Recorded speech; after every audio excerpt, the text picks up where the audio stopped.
Рекс Тилерсон ќе остане на функцијата американски државен секретар, соопшти Белата куќа. Претходно некои американски медиуми јавија дека Тилерсон ќе биде заменет од Мајк Помпео, кој во моментов е директор на ЦИА.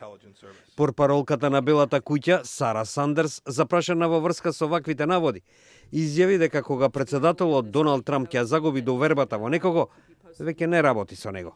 I think his future right now is to continue working hard as the Secretary of State, continue working with the President to carry out his agenda. Наводите за смена на Тилерсон бе отфрлени и од Стейт Департментот. Портпаролката Хедер Ноерт изјави дека Тилерсон ја сака својата работа и има намера да остане на чело на Стейт Департментот. He remains, as I have been told, committed to doing this job. He does serve at the pleasure of the President. This is a job that he enjoys. He's continuing with his meetings. He's continuing with his calls. Ноерт додаде дека шефот на Белата куќа Џон Кели телефонски разговарал со представници на Стейт Департментот за да ги увери дека станува збор за погрешни наводи.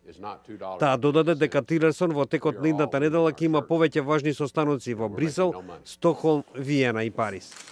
Претходно некои американски медиуми јавија дека Белата куќа работи на реконструкција на администрацијата и оти сегашниот директор на ЦИА Мајк Помпео би можело да го преземе местото на Рекс Тилерсон. Њујорк Таймс пишува и тоа дека Џон Кели веќе го подготвил планот за промени кој би требало да се спроведе околу новата година. Вестникот додава дека сценариото исто така вклучува замена на Помпео со сенаторот од Арканзас Том Котон. Тилерсон не се согласуваше со Трамп за голем број политички прашања, како на пример за Северна Кореја, а во последно време беше критикуван за планираните големи намалувања на бројот на персоналот во Стейт Департментот. Трамп пак на средбата во Вашингтон со принцот од Бахрейн на новинарско прашање дали сака Тилерсон да остане на функцијата, кратко изјави. Thank you very much, everybody.